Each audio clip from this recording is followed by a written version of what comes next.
Telugu digital media network లో political కేటగిరీలో number 1 కేవలం 72 గంటల్లో 1,50,00,000 వ్యూస్ పైగా పాపులర్ టీవీ నెట్వర్క్. రాజకీయం అంటేనే చదువు ఇవేమీ చూసుకోకుండా టికెట్లు ఇచ్చేస్తారు డబ్బులు ఉన్న వాళ్ళకి. మరి మీరు ఇప్పుడే కాకుండా ఇక ముందు రాబోయే రోజుల్లో కూడా చదువుకున్న వాళ్ళకే సీట్లు ఇస్తారా సార్? మా ఇప్పుడు నువ్వు అడిగింది చాలా కష్టమైన ప్రశ్న. నేను ఫ్యూచర్ని ఆలోచించి రాజకీయం చేసేటప్పుడు నిజంగా రేపొద్దున ఇప్పుడు ఒక మాట రేపు ఒక మాట ఉంటుంది. సో నేను బియాస్ దట్ నేను నిజాయితీగా చదువుకున్న వాళ్ళకి మంచి క్యారెక్టర్ ఇవ్వాలనుకున్న వాళ్ళకే ఇవ్వాలని నా ఆలోచన. భవిష్యత్తులో కూడా అలాగే ఉంటాను అని నేనైతే నమ్ముతున్నా. 100% అష్యూరెన్స్ ఇవ్వలేను కానీ నమ్ముతున్నా. మీరు నా మాట నమ్మి తీరాలి. ఎందుకు నమ్మి తీరాలి అంటే ఈ రాష్ట్రంలో 2019 నుంచి 2024 వరకు అలుపెరగని పోరాటం చేసిన నాకు వచ్చినటువంటి ఆఫర్లు బహుశా ఎవరికి వచ్చిండవు. ఈ ప్రభుత్వంలో వచ్చినాయి, రేపు రాబోయే ప్రభుత్వంలో కూడా వస్తాయి. నన్ను క్యాబినెట్ ర్యాంక్ హోదా ఇస్తానన్నా కానీ నేను ఏ సందర్భంలోనూ కూడా నేను కనీసం నా మనసు ఆలోచన కూడా చేయలే. మరి దాన్ని నమ్మాల్సిందే కదా మీరు. రెండు, ఈ ప్రభుత్వంలో ఎన్నో ఆఫర్లు వచ్చినా కూడా నేను వెళ్ళలే, ప్రజల కోసం నిలబడ్డా. సో ఆ ఇంటిగ్రిటీ, ఆ కమిట్మెంట్ నాకు ఉంది కాబట్టి భవిష్యత్తులో కూడా నేను ఒక మంచి రాజకీయ నాయకుడిగానే ఉంటాను. చదువుకున్న వాళ్ళకి ఉద్యోగం చదువుకున్న వాళ్ళు, ప్రజల పట్ల నిబద్ధత ఉన్న వాళ్ళకి నేను టికెట్లు ఇస్తానని కూడా మీరు నమ్మాలి. అది కూడా నేనే నమ్ముతున్నా, అలాగే ఉండాలని కూడా కోరుకుంటున్నాను. Thank you so much sir. మరి మీరు ఇందాక నాకు 5,000 ఓటింగ్ అయినా చాలని అన్నారు. ఇప్పుడు ఫస్ట్ టైం మీరు నుంచుంటున్నారు కాబట్టి మరి అసలు మీరు ఏ పార్టీ నుంచి ఓటింగ్ ని చేల్చబోతున్నారు? అంటే నేను 5,000 ఓటింగ్ చాలని అనలేదు. అంటే నేను ఏమంటానంటే మా టార్గెట్ అంతే.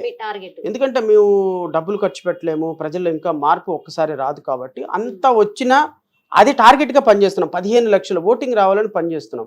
ఈ 15 లక్షల ఓటింగ్ కూడా నా టార్గెట్ అంతా కూడా ఎన్డీఏ కూటమి మీదే ఉంటుంది.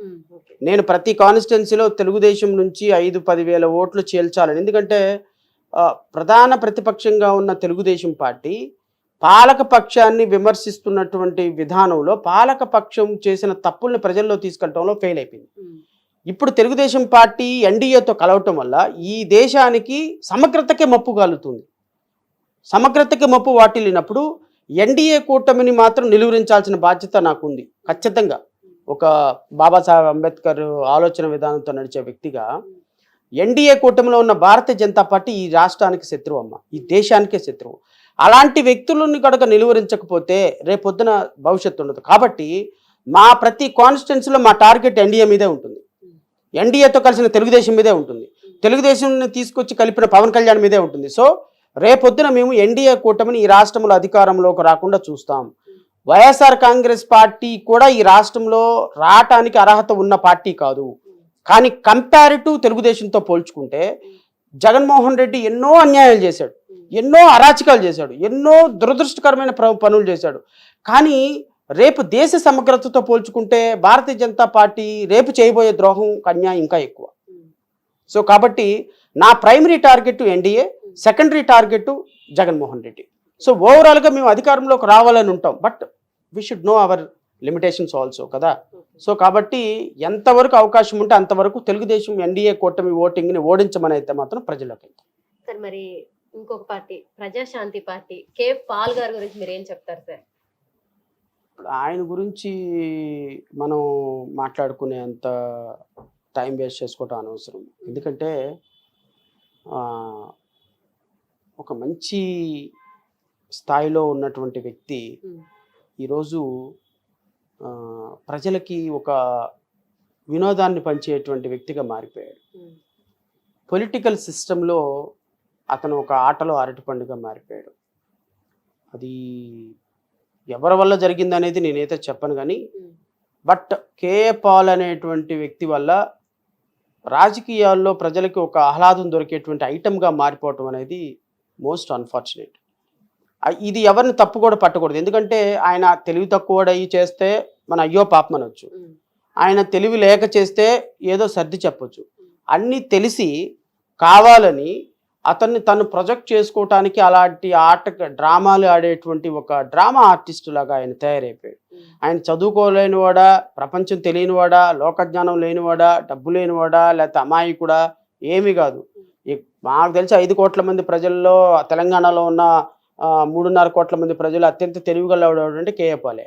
ఆ కేఏ పాలే ఇలాంటి విన్యాసాలు చేస్తున్నాడు అంటే ఆయన తెలివి లేక చేస్తున్నాడని నేనైతే అనుకోవట్లే. ఖచ్చితంగా తెలివి కోసమే చేస్తున్నాడు. బట్ ఆయన కావాలని రాజకీయాలను ఏదో తన వైపు తిప్పుకోవాలని చేస్తున్న పోరాటం తప్ప నాకు తెలిసి అసలు కేఏ పాలు బహుశా 2024 తర్వాత ఎలిమినేట్ అయిపోతారు. ఆయన ఈ రాష్ట్రంలో తెలంగాణలో ఉండరు. ఆయన పార్టీకి పోటీ చేయడానికి కూడా అభ్యర్థులు లేరు.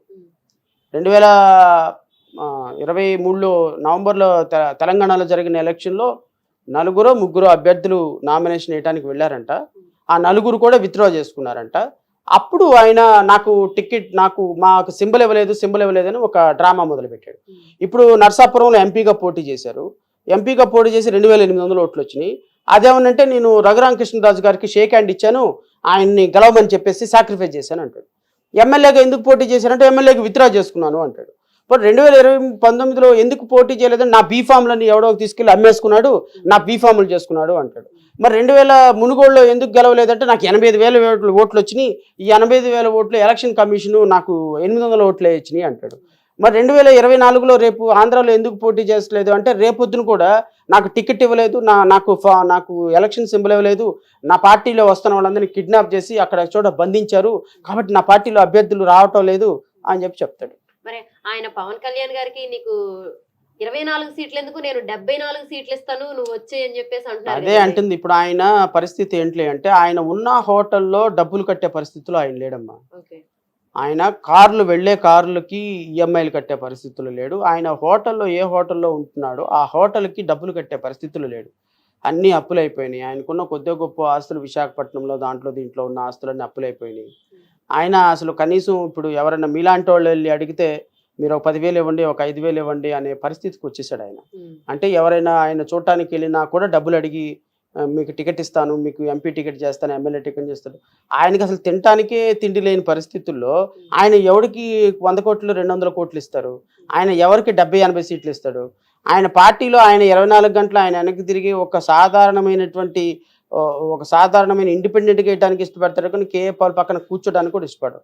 అంతగా రాజకీయాల్లో దిగజారిపోయినటువంటి వ్యక్తి. సో అలాంటి వ్యక్తి గురించి అసలు మనం డిస్కస్ చేయటం మాట్లాడటం కూడా అనవసరం. కానీ ఆయన ఎంతకాలం పాపం ఆయన ప్యాషన్ కొద్దీ చేసుకుంటున్నాడు. ఎంతకాలం చేసుకుంటే అంతకాలం చేసుకొని మనం దాన్ని ఆహ్వానించాలి, రెండు ఆహ్లాదంగా ఎంజాయ్ చేయాలి తప్ప ఆయన గురించి పెద్ద సీరియస్ డిస్కషన్ పెట్టడం వల్ల పెద్ద ఉపయోగం ఉంది.